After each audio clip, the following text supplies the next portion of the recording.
everyone, it's Jessica. I'm so glad you're here with me today. So today I'm making a double page layout for these Easter pictures. They're the last of the Easter pictures from 2019 that I have left to scrapbook, and so I'm anxious to get them done and move on in my album. And I've got a total of 6 pictures. Now I was inspired to do these ones next because I am part of a group on Facebook where there are monthly challenges. And so this is actually May's challenge. It was a pattern to follow for a layout, and I was so busy at the end of the school year that I didn't have a chance to participate in May. So I'm just doing it a little late, but better late than never. And the pattern calls for 3 strips of paper coming across the page. So I know I want to use the Honey Bunny paper collection from Close to My Heart because it's Easter. And I have that one yellow pattern there, just a scrap left over, and it's 2 inches by 12 inches. So I'm going to go ahead and make all of my strips 2 inches wide. And I'm pretty sure I want to use these 2 other pattern papers as well. So I've gone ahead and cut those all down to 2 by 12. And then originally I thought, I'm going to build this on white cardstock because that's usually how I build my layouts. But as soon as I started putting these pieces down, I could tell that it was a little much, especially with that white bunny pattern paper. I love that one. It was just a little too white on white. So I grabbed a piece of Seabrook cardstock and I'm liking that much better instead. So that's what I'm going to use as the base for my layout. Now this here, my 2 photos, that's going to be the left-hand side of my layout. And I'm just kind of looking to see, what do I want to mat the photos in? On the pattern that's provided for the challenge, it actually shows 2 different colors of photo mats, but I'm going to stick with just one color. And I'm going to go with the light side of peach. I like kind of doing the pretty pastels for this layout. So I've gone ahead and cut the rest of my papers for the right-hand side too. Those ones I cut at 2 inches by 10 inches. And I'm just kind of getting a feel for how this is going to come together. I know before I even get anything glued down that I want to do something to those strips of paper. Am I going to use my distressing tool? Am I just going to do some ink distressing on the edge? Do I want to rip them, tear them, sew them? I know it's going to be something, but I'm just not sure quite yet. Now, in laying out my photos, I usually pay attention to the direction that the person is looking in the photo, and I try to make sure that they are looking in towards the center and not kind of off the side of the page. I can't do anything about that 4x4 photo. My daughter is facing to the left, but on these 3x4s, I strategically placed them the way that I did just because of the way that my daughter and my son were facing in the pictures. Now, before I edge distress my papers with ink, I am testing out what color to use because normally I just grab the coordinating ink color that matches the paper, but I kind of wanted all 3 of my papers to be uniform. So I'm just testing out on some scrap pieces here if I like that Acorn ink on the edge of the papers, and I decide that I do. So I went ahead and edge distressed all of those in Acorn. And then I decided that in addition to ink distressing on the edges, I want to do a little bit of sewing with my sewing machine. So you're going to notice here that as I'm gluing these strips down, I am barely putting any glue in the center of that strip. I am staying away from the edges. It is just enough to kind of tack it into place, and I'm going to do that with all 6 of the strips. And then I'm going to cross my fingers and hope that when I put it through my sewing machine, I don't screw anything up, because at that point, I'm really committed into cutting these papers and gluing them down and all of that. So fingers crossed here. It does end up working out, but I always get a little nervous. So here I'm just testing on a scrap piece of paper first to make sure that, the thread is coming through nicely and that my bobbin is working and all of the things. I am not, an expert when it comes to using my sewing machine. So every time I use it on my scrapbooking layouts, I always get a little bit nervous and just kind of hold my breath until everything turns out fine. So I'm going to go around and just kind of do 3 sides of the strips. I'm leaving the end that is towards the middle of the layout open. So that way it kind of looks like it's continuous from left to right. And I'll show you here in a second once I finish this first strip. It did sew just fine. I was a little worried. There were a few times where it felt like maybe my paper was going to bubble up a little bit because, again, I didn't have a lot of glue on there kind of holding it in place. but they ended up turning out just fine, and they stayed pretty flat. So I'll show you what I mean here. It looks really cute, just a fun little subtle touch. And then, like I said, I left the two ends that are in the middle, open, so that way they look like they are meeting in the middle. Okay, so I've got the pictures glued down and my strips sewn on. I went to the sticker sheet and it had a bunch of banner stickers on it, and I pulled most of them off, and I used my anti-static tool there to just kind of pull the adhesive off the back. That way I can move them around and play with them. I spent quite a bit of time messing around with this little banner piece on my layout. I knew I wanted to have it kind of swooping across that top left corner, but getting the right angle of my swoop and which pieces to put where was definitely a struggle. Like, I don't know why that was such a problem for me. It really was something that was causing me a lot of a headache. At one point, I had to walk away, go for my morning run, take a shower, come back, look at it again. I mean, it was just really challenging me. I decide that this is probably going to be good enough, so I'm going to go ahead and add a little bit of glue to the back and commit to these pieces here. That one longer banner, the third one that I'm about to get to, I don't like the length of it, so I am going to trim just a little bit off of the top, and I think that once I do that, I'm much happier with my little, banner situation going on up here. And the other thing too is that normally when I put banners on my layouts, I love to do hand stitching across the top so that it looks like they're hanging from something. But since I had done that machine stitching on those strips of paper, I didn't want to do hand stitching on the banner because I didn't feel like that would really go very well.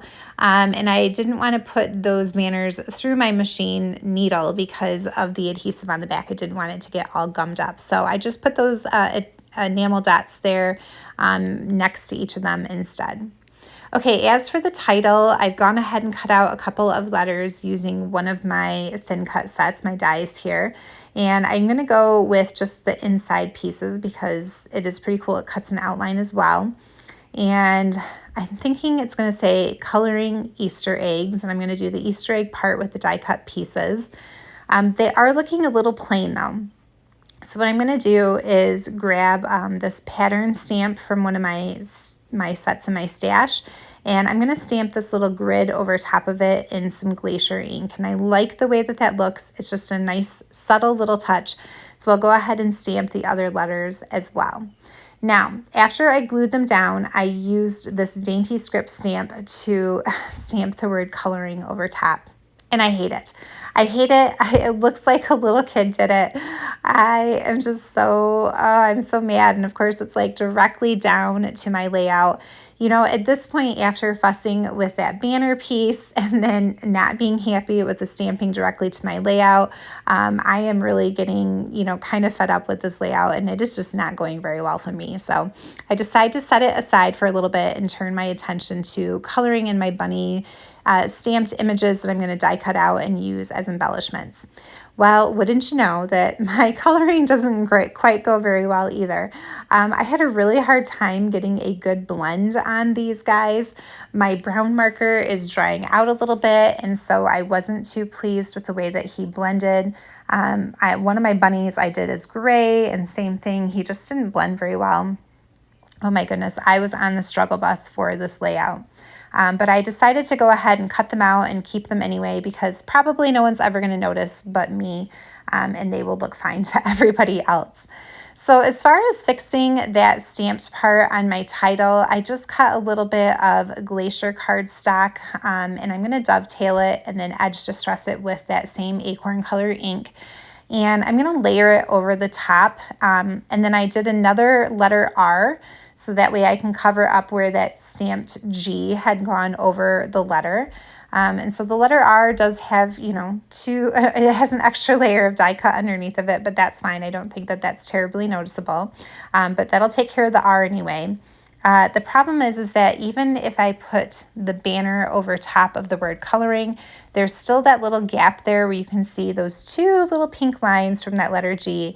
So maybe I can put, I don't know, like a strategic embellishment there or something to cover that up. So I'm just going to kind of move ahead.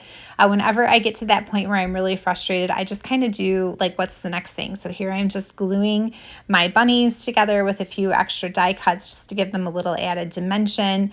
I had a bunch of flowers and leaves to die cut out. So I just kind of, moved along and then came back to it. What is it that you do whenever you kind of hit one of those stumbling blocks when you're putting a layout together? Because like I said, this layout did not like me. I fought with it the whole day long. And I had to keep like walking away, doing something different, and trying to cover up my many mistakes and frustrations. So I'm going to do that flower and two little leaves there over my letter R just to kind of cover up that one little oopsie spot. And then even though that bunny looks a little random jumping over the title, I'm going to go with that. I'm going to go ahead and build a couple of other clusters here with some flowers and some leaves.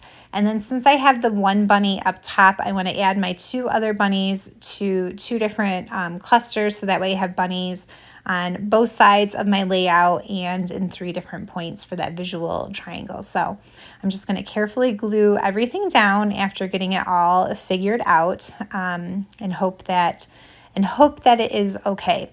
Even as I was gluing stuff down at this point, I wasn't sure that I really liked this layout. I was so frustrated with it. I didn't even know if I wanted to turn it into a video after all because I was so mad at it.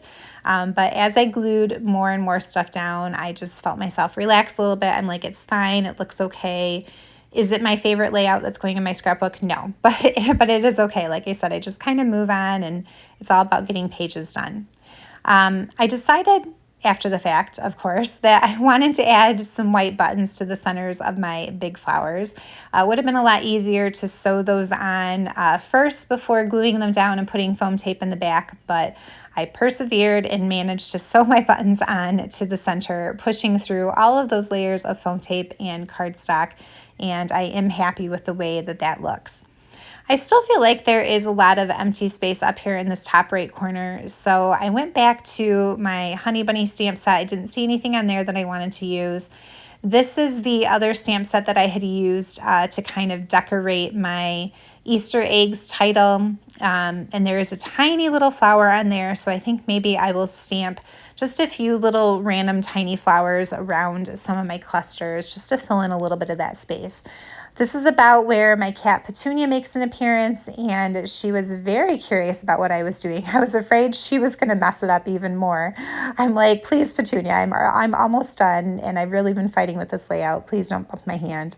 And she managed to walk away and just, leave a lot of hair all over the place instead. But even as I started stamping that tiny little flower, again, I didn't love it. So I was like, okay, what can I do to make this look better so that I feel happy about it? And I decided to take a couple of little enamel dots and put them in the center of the flower, and they turned out much cuter once I did that. So again, just kind of pushing forward and adding on. I don't know. Again, what do you do when you get frustrated or you hit those stumbling blocks? I don't know. I usually just have to either go away or do something different for the layout, or just kind of learn to live with it, because again, if it took long enough to make it in the first place, there's not time to redo it. So in the end, I like it. I think Petunia likes it as well. She gave her stamp of approval. I hope you like it as well, and that you have enjoyed watching my process, although it was a bit of a frustrating one for me. If you're not already a subscriber, I would love for you to become one. Go ahead and hit that subscribe button, and I do love reading everybody's comments. Thank you so much for being here with me today. I will see you guys next time. Happy crafting. Bye.